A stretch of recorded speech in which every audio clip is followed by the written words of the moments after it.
So is it that it's just coincidental that you debut in AEW in New Jersey? Just coincidence. Was it?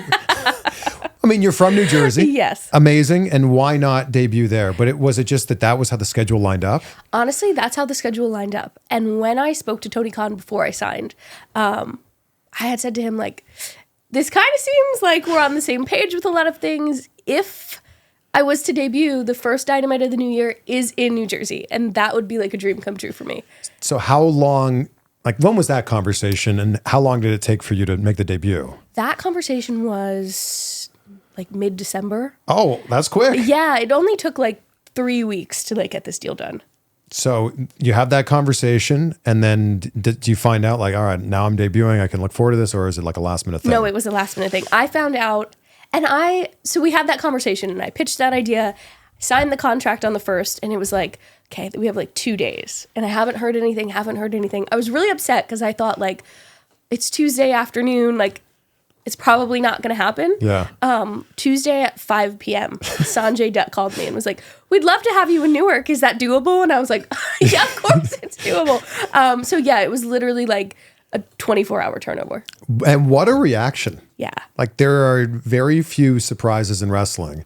And maybe it's because that came together so quickly. I feel like people were pretty surprised. Yeah. Well, I also think that there was this piece of like Mercedes Moné was like, it was rumored she was coming to AEW. Yeah. Like no one really knew when she would show up, if she would show up. So they thought this is the first Dynamite of the New Year. She might show up. So I don't think anyone really expected me to be the first signing of the new year, which might be a bad thing, but turned out to be a really great thing. Were you able to at least tell your family, like, hey, don't tell anybody else? Yeah. But I'm going to be there. Yes, I told Steve's parents, my in-laws, and then my dad and my stepmom came.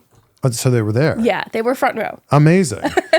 And it's, I feel like you get put into a big storyline right away, which was amazing. It wasn't like, hey, Deonna's coming, we'll see what happens. It's like, boom, we're going to make something that's like impactful. Yeah. Yeah, it was really cool because I didn't go in with any expectations. So I didn't know what I was doing until I got there, and I was like wheeled into TK's office on a wheelchair under like a tarp. Like, so no one, it was crazy. What? Yes. Like they didn't want anyone to see who it was. And I feel like once they got there, everyone kind of put pieces together and the girls knew it was me, but they wanted it to be super top secret. Like I wasn't picked up to go to the venue until like 5 or 6 p.m. Then yeah, I was kind of hidden in Tony's office for a little bit. And then they gave me my own separate locker room. And I felt like, this is just me. This is kind of really silly. Like, or you're like, I could get used to this. No, I was so uncomfortable. And I was like, can I feel bad asking, can someone bring me food? Where do I go to the bathroom? I felt very uncomfortable.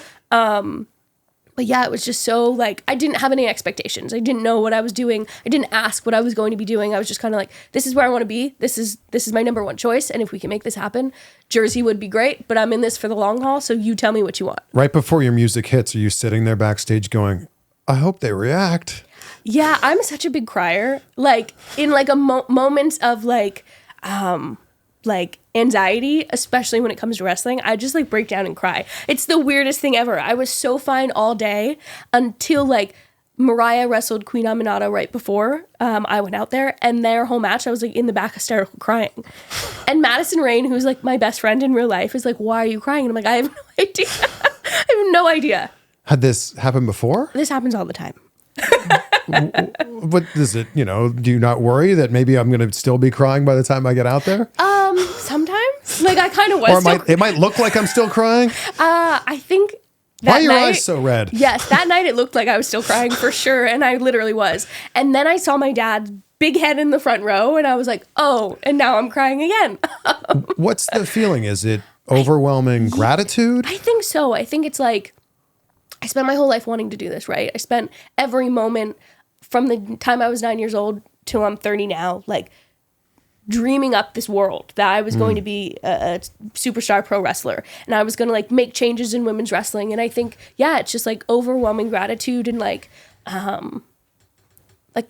partially like, I can't believe I'm actually doing this, or like wanting it to go well, and just, yeah, all those like mix of emotions. And I'm not like the most emotional person in my like real personal life, and it just comes out in wrestling. So I think it's just anxiety and gratitude and wanting to perform well and wanting to do well and wanting the crowd to react well, all those things.